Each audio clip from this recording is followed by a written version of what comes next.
नमस्कार प्रिय साथियों, स्वागत है आप सभी का डॉक्टर मुकेश पंचोली के ऑफिशियल यूट्यूब चैनल पर। मैं आशा करता हूं कि आप सबकी पढ़ाई बहुत अच्छी चल रही होगी। चलिए एक और करंट का टॉपिक ले लेते हैं। एक छोटा टॉपिक लेंगे लेकिन बहुत इंपॉर्टेंट टॉपिक लेंगे, ठीक है। इन वीडियोस के माध्यम से आपका रिस्पॉन्स अच्छा मिल रहा है और साथ ही आपको ये भी पता चल गया होगा हम कि करंट अफेयर्स को स्टैटिक के माध्यम से कवर कर रहे हैं, यानी कि जो भी करंट अफेयर्स है उसके बारे में थोड़ा सा हिस्टोरिकल या स्टैटिक बैकग्राउंड अगर आपको पता होगा तो आपको चीज़ें याद करने में आसान होगी। तो अब मैंने आज साइंस का टॉपिक उठाया, अग्नि 5 मिसाइल।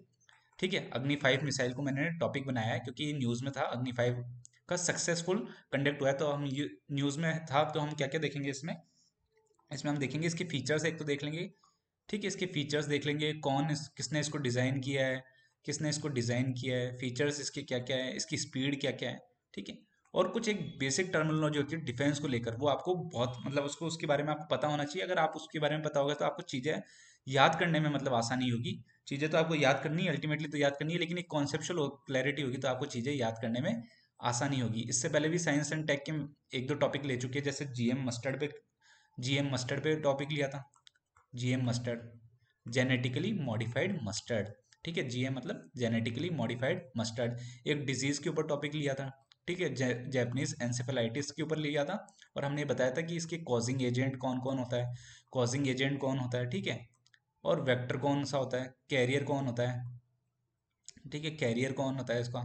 तो हमने ये दो चीज़ें आपको बताई थी, साथ में ये बताया था कि इसका ट्रीटमेंट पॉसिबल है कि नहीं है, human to human transmission possible है कि नहीं है, इसके लिए क्या ड्रग बना हुआ है, क्या इसके लिए कोई वैक्सीन अवेलेबल है कि नहीं है। और साथ ही साथ ये बताया था कि मिशन इंद्रधनुष भी मैंने हम लोगों ने साइंस एंड टेक्नोलॉजी में कवर कर रखा है। मिशन इंद्रधनुष, ठीक है।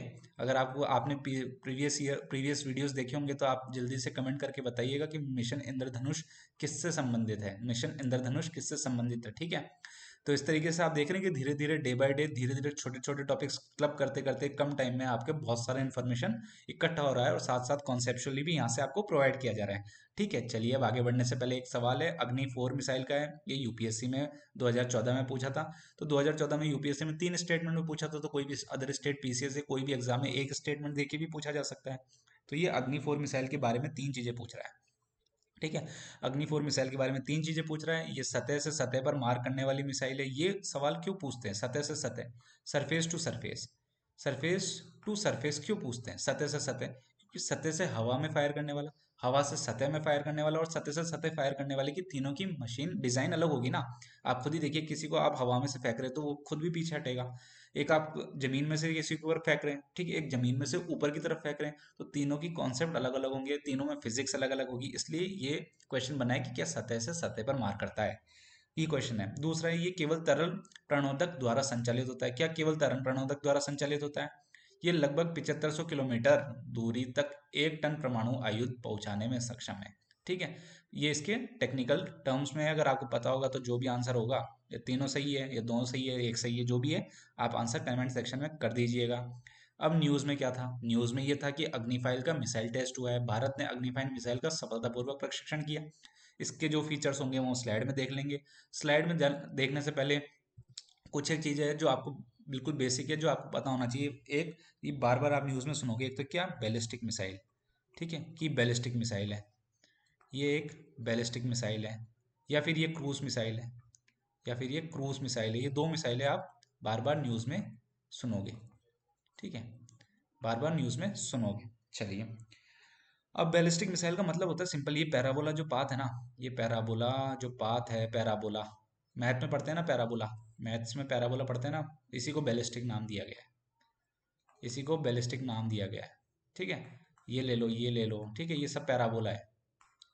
ठीक है, ये सारे पैराबोला है, तो इसी को नाम बैलिस्टिक दिया गया है। तो आपको कंफ्यूज नहीं होना है, बैलिस्टिक जब भी बोले तो बैलिस्टिक का मतलब है कि पैराबोला। और क्रूज मिसाइल की बात करें, क्रूज मिसाइल की बात करें तो टारगेट ओरिएंटेड है, बिल्कुल टारगेट फिक्स, टारगेटेड है, टारगेटेड है, टारगेट ओरिएंटेड है, कोई पर्टिकुलर टारगेट पे जाके सीधा हिट करेगा। ये पैराबोला है, ये पूरे ये बड़े से एरिया पे गिरेगा, ये टारगेट फिक्स नहीं है। लेकिन क्रूज मिसाइल का बिल्कुल टारगेट फिक्स है। ठीक है, अगर आपने वो कोई मूवी देखी होगी, सलमान खान की कोई मूवी थी पार्टनर, उसमें वो एक टारगेटेड मिसाइल छोड़ देते हैं। ठीक है, टारगेटेड होती है, बिल्कुल उसी टारगेट पे जाके लगती है, बहुत अच्छा प्रिसिशन होता है, यानी कि बहुत क्लोज जाके वो उसको हिट करता है टारगेट को। तो ये क्रूज मिसाइल्स होती है। तो क्रूज मिसाइल की क्या होती है, स्पीड अलग अलग होती है। अच्छा, क्रूज मिसाइल की स्पीड अलग अलग क्यों होती है और बैलिस्टिक की क्यों नहीं, क्योंकि बैलिस्टिक में तो देखो ना, ये तो हमेशा ग्रेविटी, गुरुत्वाकर्षण में ही गिरेगा। ग्रेविटी ग्रेविटी या फिर गुरुत्वाकर्षण बल पर ही ये नीचे गिरेगी, तो इसकी स्पीड मास पे यानी कि वजन पे तो डिपेंड करता नहीं, आपको पता है। गुरुत्वाकर्षण ग्रेविटी जो है वो वजन पे डिपेंड नहीं करती, ठीक है। ग्रेविटी ग्रेविटी पे नहीं करती, तो इसके वजन पे तो डिपेंड करेगी नहीं, तो स्पीड इसकी बराबर होगी जो भी नीचे गिरेगी। लेकिन क्रूज मिसाइल की स्पीड अलग अलग होती है, और स्पीड को इसको नापते हैं मैक नंबर में। ये मैक नंबर भी पूछ लेगा भाई, स्पीड पूछ लेगा कभी, स्पीड को किस में नापा जाएगा, इसमें स्पीड मैक में। क्यों मैक नंबर क्यों है? मैक का कोई फुल फॉर्म नहीं है। इस तरीके के सवाल पहले भी आ चुके हैं साइंस में, ध्यान रखिएगा कि ओजोन को किस में नापते हैं, डायोप्टर उसका आंसर था, ठीक है। इसी तरीके से मैक होता है स्पीड, साउंड की स्पीड से कंपेयर करते हैं। किसकी स्पीड से कंपेयर करते हैं? साउंड की, ठीक है। आवाज की, ध्वनि की स्पीड से कंपेयर करते हैं, उसको मैक बोलते हैं, क्योंकि ये साइंटिस्ट थे अर्नेस्ट मैक, उनके नाम पे रखा गया है। साइंटिस्ट थे अर्नेस्ट मैक, उनके नाम पे रखा गया है, इसलिए इसको स्पीड को, अब इसकी अलग अलग कैटेगरीज होती है, ठीक है, डिपेंडिंग अपॉन स्पीड, ठीक है, डिपेंडिंग अपॉन स्पीड। तो स्पीड साउंड की स्पीड से कम, साउंड की स्पीड से कम, या साउंड की स्पीड से ज़्यादा, साउंड की स्पीड से ज़्यादा या साउंड की स्पीड से कम हो सकती है मिसाइल, तो इसीलिए उनके अलग अलग नाम दे रखे। सुपरसोनिक मिसाइल, सुपरसोनिक, सोनिक मतलब साउंड, सुपरसोनिक, हाइपरसोनिक, हाइपरसोनिक, और एक सबसोनिक, सबसोनिक, सबसोनिक, ठीक है। मतलब आपको जब भी आप इस तरीके का न्यूज़ पढ़ोगे तो सबसे पहले आपको पढ़ना चाहिए कि सुपरसोनिक मिसाइल है, अच्छा तो बैलिस्टिक तो नहीं हो सकती, क्रूज मिसाइल है, क्योंकि इसकी स्पीड अलग अलग है। फिर बैलिस्टिक होती है तो ये टारगेट में हिट करती। फिर जो क्रूज मिसाइल है बिल्कुल टारगेट ओरिएंटेड होती है, तो इनमें न्यूक्लियर ले जाने की क्षमता बहुत कम होती है। ये तो बड़ी भारी मिसाइल है बैलिस्टिक वाली, तो इनके साथ न्यूक्लियर, न्यूक्लियर को अपने आप में ले जाने के लिए बहुत भारी वजन चाहिए होगा, ठीक है। वजन के साथ साथ उसकी टेक्नोलॉजी पूरी अलग होगी, ताकि न्यूक्लियर खुद आपस में ना फट जाए। तो न्यू बैलिस्टिक मिसाइल और क्रूज मिसाइल होती है, और क्रूज मिसाइल के अंदर सुपरसोनिक, हाइपरसोनिक, सबसोनिक होती है। इनमें अलग अलग नाम होते हैं, जैसे निर्भया मिसाइल हो गई, ठीक है, निर्भया मिसाइल हो गई, शौर्य मिसाइल हो गई, ये सब क्रूज मिसाइल्स है। लेकिन ब्रह्मोस मिसाइल, जैसे बहुत रशिया, ब्रह्मोस, ब्रह्मोस आपने बहुत नाम सुना होगा, ब्रह्मोस कभी भी सवाल बन सकता है, रशिया के साथ है। ब्रह्मपुत्रा और मॉस्कोस रशिया की नदी है, तो ब्रह्मपुत्रा से तो ब्रह्मपुत्रा से ले लिया, मॉस्कोस रशिया की, तो पूछ लेगा ब्रह्मोस किस तरह की मिसाइल है, क्रूज मिसाइल है, ठीक है। चलिए ये आपको बेसिक आइडिया लग गया होगा बैलिस्टिक और क्रूज मिसाइल में। अब आगे चलते हैं। Integrated guided missile development program, एकीकृत निर्देशित मिसाइल विकास कार्यक्रम, बहुत इंपॉर्टेंट, बहुत सिंपल भी है याद करना। इनकी स्थापना का विचार डॉक्टर एपीजे अब्दुल कलाम, इन्होंने ये इसके जनक। इंटीग्रेटेड, इंटीग्रेटेड निर्देशित, बिल्कुल टारगेट फिक्स, कहाँ जानी है उसके आसपास, मिसाइल विकास कार्यक्रम। और एकीकृत, इंटीग्रेटेड मतलब न्यूक्लियर भी ले सकती है, हवा में भी फायर कर सकती है, जमीन में भी फायर कर सकती है, इस तरीके की मिसाइल्स। इसका उद्देश्य मिसाइल प्रौद्योगिकी के क्षेत्र में आत्मनिर्भरता हासिल किया। तो ये वर्ष पता होना चाहिए, 1983 में शुरू किया गया था, और कब चालू किया गया? 1983, बहुत इंपॉर्टेंट, बहुत ज़्यादा important. APJ, doctor APJ Abdul Kalam के। और इसके अंदर 5 मिसाइल है, पटना बिहार की राजधानी, ठीक है, पटना से आप 5 मिसाइलें याद रख सकते हैं, और वो 5 मिसाइलें कौन सी होगी वो भी मैं आपको बता दूंगा। ये 5 मिसाइलें पृथ्वी, अग्नि, त्रिशूल, नाग और आकाश।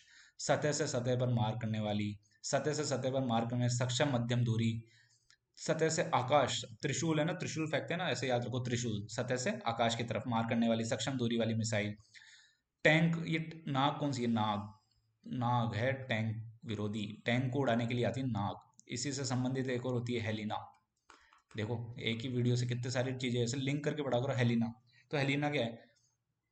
हेलीकॉप्टर लॉन्च्ड नाग, इसका मतलब है हेलीकॉप्टर, हेलीकॉप्टर लॉन्च्ड नाग, यानी कि ये है तो नाग ही मिसाइल, लेकिन ये हेलीकॉप्टर से चलाई जा रही है, यानी कि हेलीकॉप्टर से भी किसी टैंक को तोड़ना हो तो उसका नाम होगा हेलिना। यानी कि हेलिना क्या है? एक तरीके का हेलीकॉप्टर है। किस तरीके का हेलीकॉप्टर है? जो टैंक के उड़ा देगा। अब आपको पूछ लिया जाए हेलिना किससे संबंधित है, तो आप सीधा टिक कर दोगे हेलीकॉप्टर है। और क्या है, क्या करता है ये, कि ये सीधा सीधा टैंक को मार देता है। इस तरीके से आप चीज़ों को याद रखिएगा, कोशिश करिए। आकाश, सतह से आकाश के मार करने वाली, आकाश ही नाम है तो सतह से आकाश में मार करने वाली, ये आपको पता होना चाहिए कि कौन से कहाँ हो रही है। इस तरीके के सवाल बनते हैं, सतह से आकाश, आकाश से सतह पर, सतह से सतह पर। तो ये आप, मैंने एक साथ टेबल दे दी है, स्क्रीनशॉट ले लीजिएगा, ताकि आपका काम भी आसान हो जाए। और ये फिगर है जिसका आप स्क्रीनशॉट ले लीजिएगा, क्योंकि इसके प्रबल सवाल, प्रबल चांसेस है कि ये आने वाले एग्जाम में इसका क्वेश्चन बन सके, क्योंकि ये हाल ही में सक्सेसफुली ट्रायल किया गया है इंडिया में। कहाँ से ट्रायल ट्रायल किया गया है ये? टेस्ट फायर्ड फ्रॉम, कहाँ से किया गया है? ये रहा, अब्दुल कलाम जी के आइलैंड से। अब्दुल कलाम आइलैंड जी कहाँ पे है? आइलैंड यहाँ उड़ीसा में, ठीक है। ये इंडियन ओशियन है, यही ये रहा अपना। और कितने स्टेज में हो जाएगा? Stage 1, stage 2, stage 3। ठीक है, स्टेज 1। और वजन कितना है इसका? 50,000 किलो इसका वजन हो गया। स्पीड 24 मैक है। 24 मैक देखिए अब कितनी खतरनाक स्पीड होगी। एक मैक मतलब साउंड की स्पीड, यानी कि 24 गुना साउंड की स्पीड से 24 गुना तेज है ये। इसकी लंबाई लंबाई और डायमीटर देखो यूजुअली नहीं पूछा जाएगा, लेकिन कितने स्टेज का है ये इंपॉर्टेंट है। और कितना न्यूक्लियर ले जा सकता है ये इंपॉर्टेंट है। लगभग लगभग इसकी मारक क्षमता पूछी जाएगी। लगभग लगभग मारक क्षमता तो 5500 किलोमीटर तक है, यानी कि सबसे डेंजरस अभी तक के में बताया जाए तो ये है सबसे दूरी तय करने वाला। ठीक है, ये मैंने स्क्रीनशॉट इसलिए क्योंकि इसमें आपको देखो सब चीज़ें मिल जाएगी। ठीक है, सब चीज़ें मिल जाएगी, अग्नि 1, अग्नि 2, अग्नि 3, अग्नि 4 मिल जाएगा। तो ये सारी डिटेल एक साथ मिल जाएगी आपको। और इसकी लेंथ डायमीटर याद करने की ज़रूरत नहीं है। ठीक है, देखो बहुत सारी चीज़ें अगर मैं बता दूंगा ना तो आपको बहुत सारी चीज़ें आएगा तो सवाल उसी में से, पर लेकिन उसका फायदा क्या है, बहुत सारी चीज़ें तो न्यूज़पेपर में भी है, न्यूज़पेपर में ही सब कुछ पढ़ लेंगे तो उसमें से आ जाएगा। लेकिन यहाँ प्रयास क्या है कि आपको शॉर्ट आउट करा जाए, आपको चीज़ों को आपके लिए आसान बनाया जाए। फिर ICBM inter continental ballistic missile, B मतलब बैलिस्टिक मैंने समझा ही दिया था, और इंटर कॉन्टिनेंटल मतलब दो कॉन्टिनेंट के बीच में। एशिया के जैसे एशिया कॉन्टिनेंट है तो कॉन्टिनेंट से दूसरे की तरफ, अफ्रीका की तरफ, अमेरिका की तरफ, जो भी 5500 की किलोमीटर की रेंज में, यानी कि एक कॉन्टिनेंट से दूसरे कॉन्टिनेंट में स्ट्राइक कर लिया, इसका नाम इंटर कॉन्टिनेंटल है। इंटर कॉन्टिनेंटल है तो इसमें यूएसए, रशिया, चाइना, फ्रांस और इसराइल के पास ऐसी टेक्नोलॉजी पहले से है। लेकिन इंडिया ने भी अभी टेक्नोलॉजी डेवलप कर ली है। न्यूक्लियर भी ले जा सकता है, ये बहुत इंपॉर्टेंट, न्यूक्लियर ले जा सकता है। ऑपरेशन ध्यान रखिएगा कितने स्टेज में है। ये मिसाइल भारत की सतह से सतह पर बहुत इंपॉर्टेंट है, सरफेस टू सरफेस, सतह से सतह। किसने बनाया, इस तरीके का सवाल आरपीएससी पूछती है, अदर पीसीएस पूछती है। भारत डायनेमिक्स लिमिटेड और डीआरडीओ, डीआरडीओ और Bharat dynamics limited, Bharat dynamics limited ने मिलकर इसको बनाया है।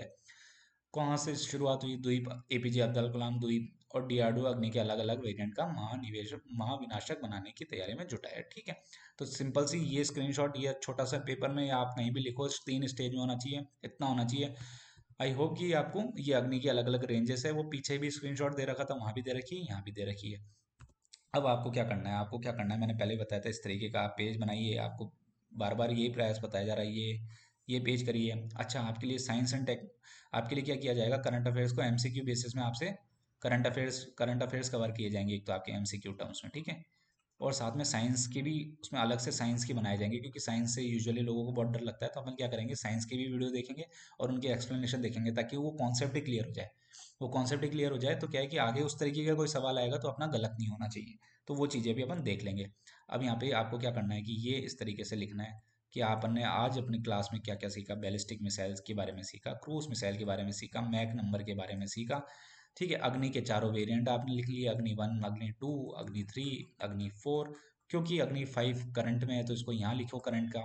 ठीक है, और इसके फीचर्स यहाँ डाल दो। अग्नि 6 आता है तो कल को 1 साल बाद भी अगर आप कर रहे हो तो यहाँ अग्नि 6 कर लो, इससे ज़्यादा तो होगा नहीं। ठीक है, अग्नि प्राइम मिसाइल। तो आपको यहाँ बैलिस्टिक, क्रूज, इनकी बेसिक जानकारी हो जाएगी। और आप देखिए कि छोटे से पेज में, छोटे से कॉर्नर में आपने बहुत कुछ इन्फॉर्मेशन सीख लिया है। हमारा यही ऑब्जेक्टिव है कि आपको कम टाइम में मैक्सिमम इन्फॉर्मेशन प्रोवाइड की जाए। आई होप आपको ये वीडियोस अच्छे लग रहे होंगे। ठीक है, जय हिंद, जय भारत।